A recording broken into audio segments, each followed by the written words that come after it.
Twitter says that it will delete Donald Trump's Twitter account if he continues to violate more of the site's rules. This comes after he was tweeting all sorts of disinformation in regard to the violent right-wing extremists and gang members, domestic terrorists who stormed the Capitol building today.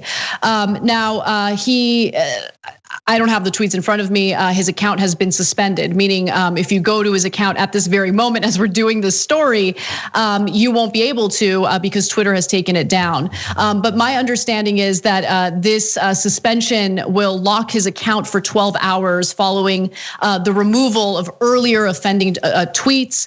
And if the tweets are not removed, the account will remain locked. So this is the terms of use for Twitter. Obviously, they have certain rules. They've been incredibly laxed when it comes to Donald Trump for obvious reasons.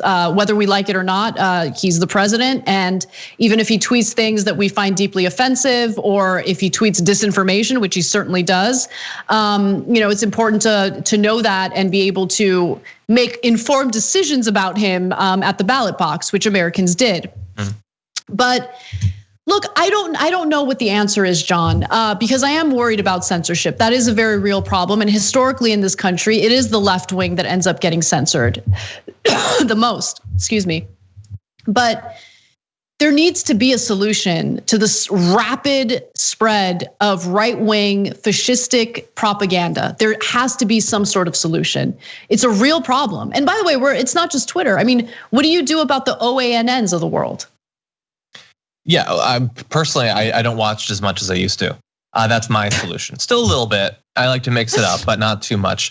Yeah, look, let's be very clear about what I'm not gonna speak for everybody, but what I've asked for. I wasn't like Trump should be banned because he tweeted Covfefe. No, he is in a position to activate and mobilize lots of dangerous people, and he routinely does it. I mean, we're already like, I know that one of the things we usually disagree about is that I personally think that this has literally nothing to do with freedom of speech because we're talking about a private company that gets to enforce whatever standards it wants.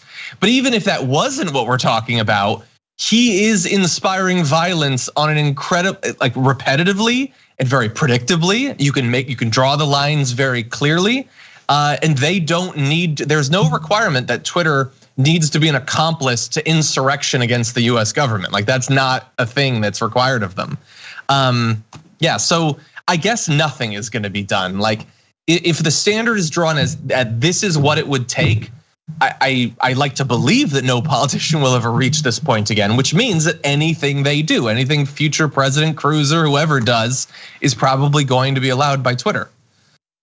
Yeah, and what Trump did today, as we were seeing these acts of violence take place in the nation's capital, was continue to repeat the same unfounded accusations of voter fraud.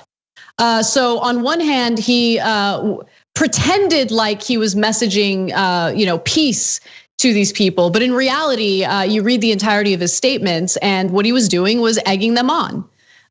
They know exactly what he's doing. They know exactly what he's really messaging. These are the kinds of messages that we've seen, not just from Donald Trump, but Republican lawmakers like Louis Gohmert, who incited violence recently and then tried to walk back his statement after there was backlash. But it doesn't matter. At that point, the damage is done. Dave Rubin, moron, absolute moron, compared what happened today in the nation's capital to, Black Lives Matter protesters allegedly looting Target.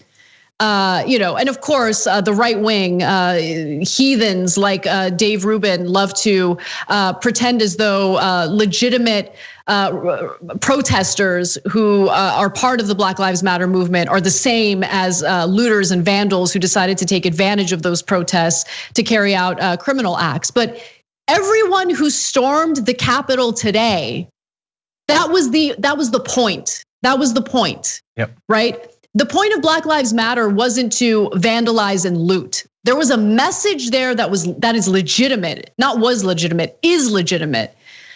With these Trump supporters, which calling them Trump supporters isn't harsh enough. These are domestic terrorists. What they did today was attempt to do a coup and overturn the results of this election, to throw out our system of government because they didn't like the results. How's that for an election meltdown? Yeah, they're still doing it. I'm seeing, by the way, that Gosar and Cruz they just went right back into opposing the certification of the results. No, they need to be imprisoned. They need to be held in custody. They need to be held in custody and tried. Thanks for watching The Young Turks. Really appreciate it. Another way to show support is through YouTube memberships. You'll get to interact with us more. There's live chat emojis, badges. You've got emojis of me, Anna, John, JR. So those are super fun. But you also get playback of our exclusive member-only shows and specials right after they air. So all of that, all you gotta do is click that join button right underneath the video. Thank you.